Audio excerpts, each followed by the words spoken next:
Good morning. So it is definitely summer around here. And so I have not been as consistent about showing up live, and I am doing my best to balance all the things family, work, and of course, when they intersect, which happens a lot in my life, if any of you have met me or know me. Um, but it also happens uh, more in the summer. We'll just leave it at that. So with that said, a lot of the conversations that I have been seeing center around case studies, and specifically how to generate case studies for your business that are effective at helping you get leads. So you can absolutely um, hire someone to do them. I know several people that I can refer you to, or I also help do them myself for some of my clients. With that in mind, if you're looking to create your own, whether you're looking for more leads, whether you're looking to show your capabilities, whether you're just looking to show physical, real, tangible results, case studies are perfect. Case studies are perfect for showing how you make the sausage, so to speak, how you do all these things. And so, in a recent discussion, a fellow copywriter is like, how do you usually approach these? And so I was like, oh, I've actually got a resource. And I realized that we haven't talked about case studies here for quite a while. So I wanted to dive in to explore all about case studies, to explore like what the anatomy of a case study is, the difference between that and a use case, and how you can use them to get more business simply by using your current business. So by that, I mean, you can use what you're doing right now to actually start getting more business. And the methodology is through case studies. And whether you use them as blog posts, whether you use them as a beautifully designed PDF, whether you use short form, long form, or something in the middle, there are several key aspects to a case study. And perhaps unsurprisingly, it is the same aspects to a story. So let's dial it back and look at what makes a really good story. You've got a headline that drives interest, right? That maybe shows the possibility. Maybe it's really descriptive. Maybe it's just interesting. You've got an introduction that has some background information. It's where you're learning about the story. If you're following Story Brand Framework, which is an incredible book by Donald Miller, if you're following that, you're introducing their hero. You're getting their backstory. You're getting the information. Then along the way, the hero runs into a problem. And so then we describe the current situation. And so there's sometimes a blend between the introduction and this like current situation, right? But we dive into what the problem is. And then we explore our approach to the problem. Because you, as this wise guide, comes along to help the hero, who is your client, theoretically, with the problem. And then there's some kind of conclusion. There's some kind of end result, and you can show all the things that make this a powerful story. And then there's a call to action, particularly in business. There's always a call to action.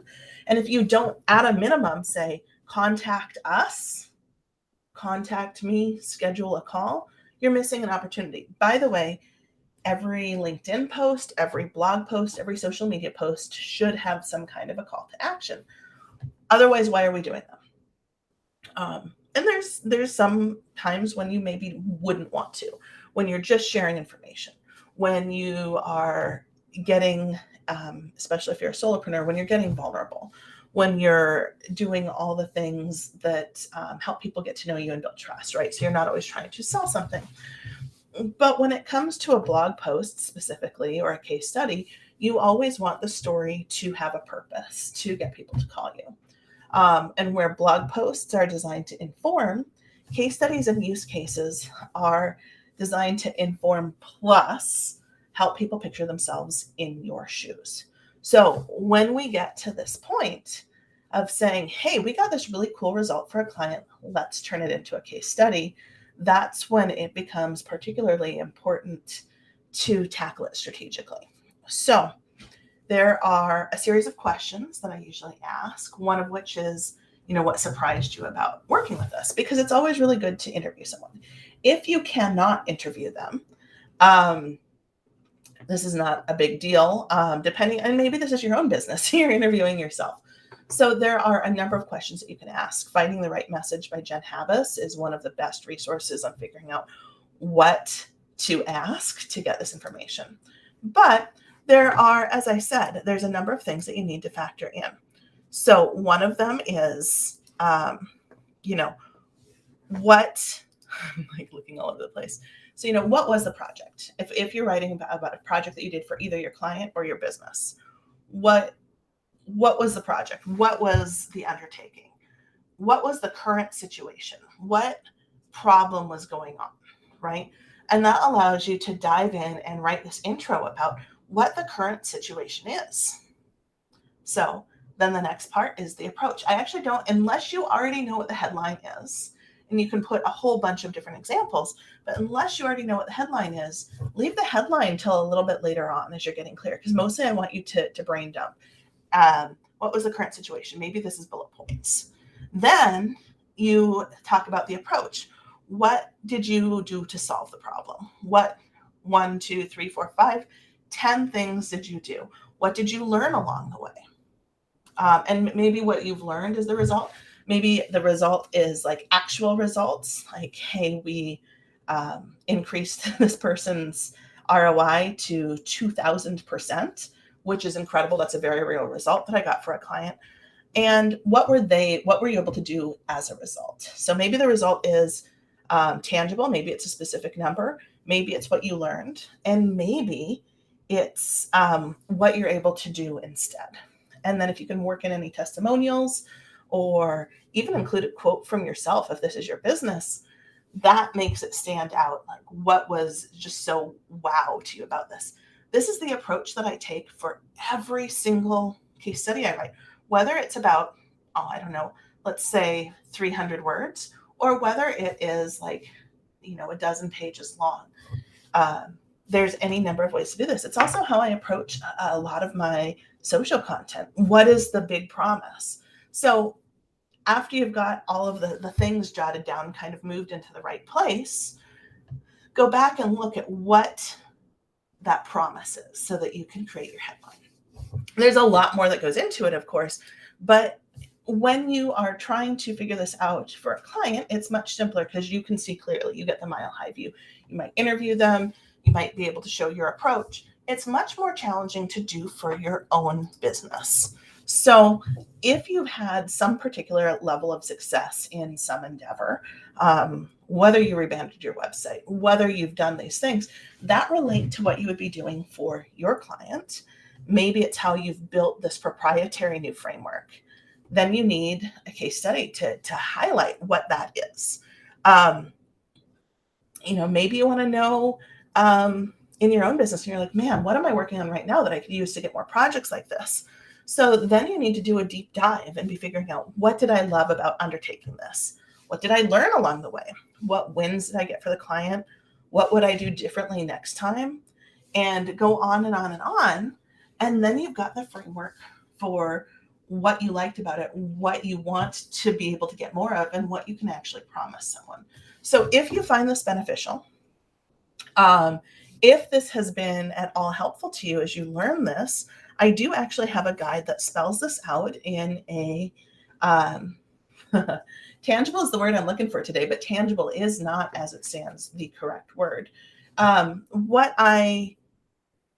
a step-by-step manner. That's the same thing as tangible, right?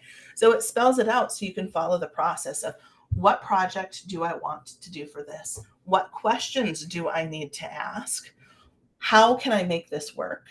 And even if you're not ready to write this, even if you're not ready to turn it into something tangible, what you can do is at least have the framework that you can go take to a writer. So you can at least say, this is the starting point. I need you to interview me and ask me some questions so that you can then write it.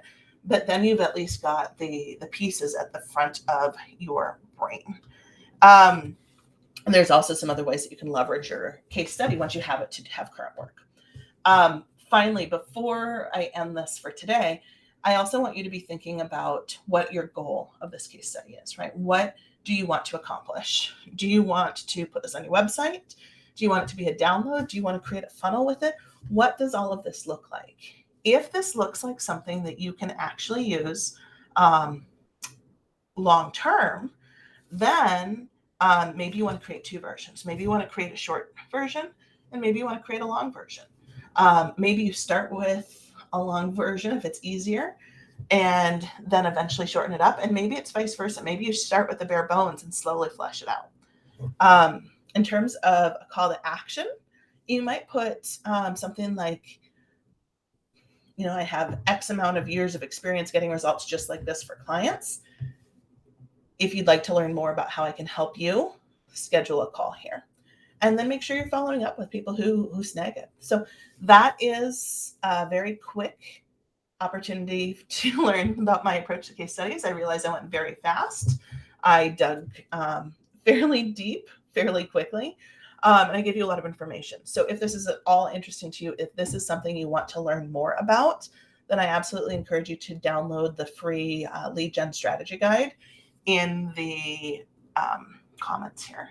So have a wonderful Wednesday, and I will plan to be back here tomorrow.